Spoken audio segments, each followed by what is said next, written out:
Bagi audit sistem, merupakan suatu proses dikumpulkannya data dan dievaluasinya bukti untuk menetapkan apakah suatu sistem aplikasi komputerisasi sudah diterapkan dan menerapkan sistem pengendalian internal yang sudah sepadan. Tujuan audit sistem informasi menurut Ron Weber.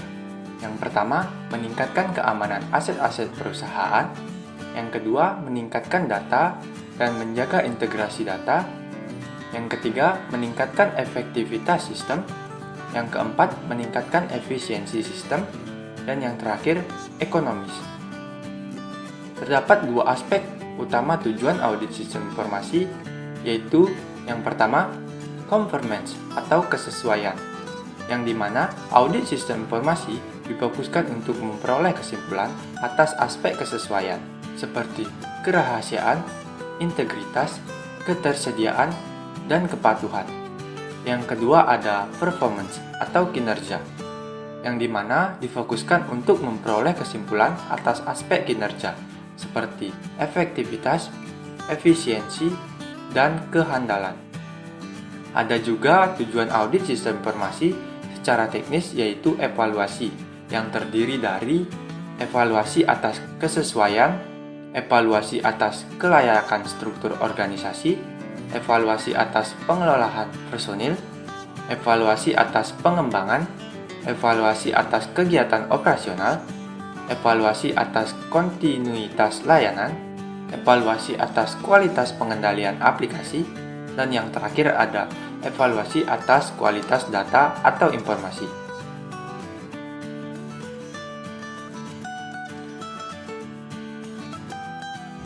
Proses audit sistem informasi. Menurut Galekos, dalam bukunya Audit and Control of Information System menyatakan, audit sistem informasi meliputi beberapa tahapan, yakni 1. Perencanaan, meliputi aktivitas utama, yakni menetapkan ruang lingkup dan tujuan audit, mengorganisasikan tim audit, memahami tentang operasi bisnis klien, mengkaji ulang hasil audit sebelumnya, menyiapkan program audit, dan pemeriksaan lapangan. Pada tahap ini yang dikerjakan yaitu mengumpulkan informasi yang dilakukan dengan cara mengumpulkan data dengan pihak-pihak yang berhubungan. Tahap kedua, pelaporan. Setelah pengumpulan data, maka akan diperoleh data yang akan diproses untuk dihitung menurut perhitungan maturity level. Di tahapan ini akan dilakukan pemberian informasi dalam bentuk hasil-hasil dari audit. Tahap ketiga, tindak lanjut. Tahapan ini dilakukan dengan pemberian laporan hasil audit dalam bentuk rekomendasi tindakan perbaikan kepada pihak manajemen objek yang diteliti, untuk kemudian wewenang perbaikan menjadi tanggung jawab manajemen objek yang diteliti, apakah diterapkan atau hanya menjadi acuan untuk perbaikan di masa yang akan datang. Proses pelaksanaan audit sistem informasi berbasis risiko, yaitu yang pertama, tahap survei pendahuluan, yang kedua, pemahaman yang lebih mendalam, yang ketiga, pemahaman sistem pengendalian intern seperti struktur organisasi, yang keempat, mengidentifikasi berbagai risiko, yang kelima, melakukan pengujian dan pelaksanaan kendali-kendali, dan yang terakhir yaitu menyusun laporan audit yang memuat kesimpulan audit.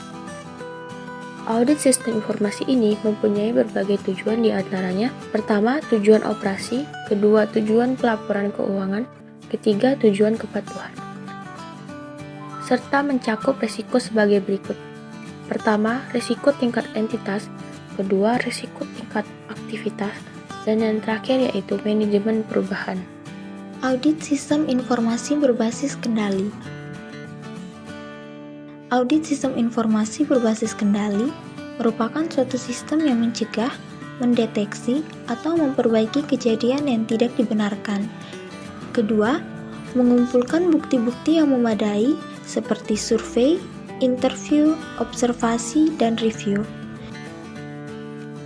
Ketiga, jika bukti-bukti berupa bukti elektronis, maka auditor menerapkan sistem teknik audit berbantuan komputer. Auditor juga harus menyusun laporan yang mencakup tujuan pemeriksaan sifat, kedalaman pemeriksaan, menyebutkan organisasi yang diperiksa, dan batasan distribusi laporan, memasukkan temuan, kesimpulan, rekomendasi, sebagaimana layaknya laporan audit. Audit sistem informasi berbasis komputer. Dengan dominannya penggunaan komputer dalam membantu kegiatan operasional di berbagai perusahaan, maka diperlukan standar-standar kontrol sebagai alat pengendali internal untuk menjamin bahwa data elektronik yang diproses adalah benar. Beberapa jenis standar kontrol yaitu CUSO, yang kedua COBIT, yang ketiga SARBOX, yang keempat ISO 17799, yang kelima Basel II.